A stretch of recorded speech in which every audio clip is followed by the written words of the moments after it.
আমাৰ গোটেই কনসেপ্টটোৱে হ'ল যে অসম আৰক্ষীত কোনো খালী পথ থাকিব নালাগে। নমস্কাৰ বন্ধু-বান্ধৱীসকল, কি খবৰ আপোনালোকৰ? তো আপোনালোকক মোৰ ইউটিউব চেনেল পূৰ্বাছ টিপছ এণ্ড ব্লগছলৈ পুনৰবাৰ স্বাগতম জনাইছোঁ।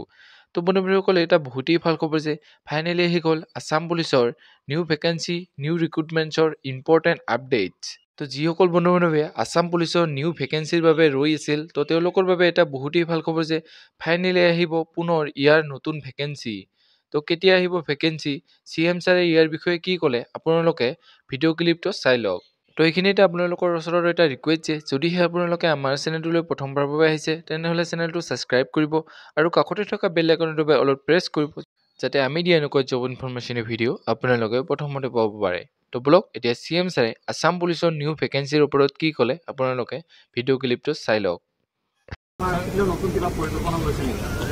এই পৰিকল্পনাবিলাকে মই আপোনালোকক যিখিনি কথা পাতিলোঁ যে কেছৰ কনভিকশ্যন যাতে বাঢ়ে, আমি যাতে ভাল কৰি ইনভেষ্টিগেট কৰিব পাৰোঁ, পুলিচৰ যিমানবিলাক জনমুখী কাম চাৰ্টিফিকেট ভেৰিফিকেশ্যন এইবিলাক যাতে তৎপৰ কৰি দিব পাৰে, পুলিচৰ নিযুক্তি যাতে নিয়মীয়াকৈ হয়, এই গোটেই কথাবোৰে আলোচনা কৰা হৈছে।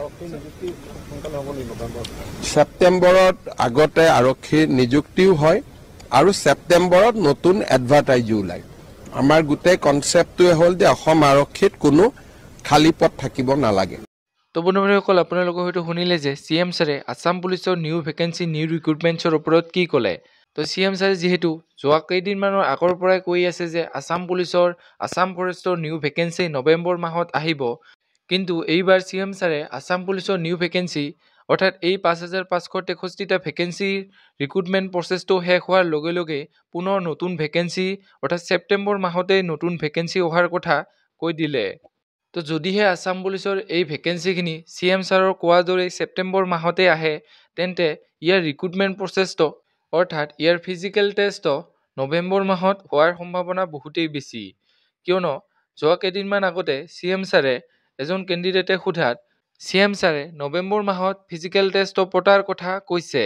তো যিসকল বন্ধুৱে আছাম পুলিচৰ, আছাম ফৰেষ্টৰ নিউ ভেকেঞ্চিৰ বাবে ৰৈ আছিল, তো তেওঁলোকৰ বাবে এটা বহুতেই ভাল খবৰ যে কিয়নো পুনৰ আহিব আছাম পুলিচৰ, আছাম ফৰেষ্টৰ নিউ ভেকেঞ্চি। তো যিসকল বন্ধুৱে আছাম পুলিচৰ এই ৫,৫৬৩টা পদত যিকোনো কাৰণত অৰ্থাৎ ফিজিকেলত বেয়া হ'ল বা ৰিটেনত নাম নাহিল, তো তেওঁলোকৰ বাবে এইটো এটা বহুতেই ভাল খবৰ, কিয়নো পুনৰ আহিব আছাম পুলিচৰ নিউ ভেকেঞ্চি আৰু তেওঁলোকে পুনৰ এটা সোণালী সুযোগ পাব আছাম পুলিচৰ সেই পোচাকযোৰ পিন্ধাৰ।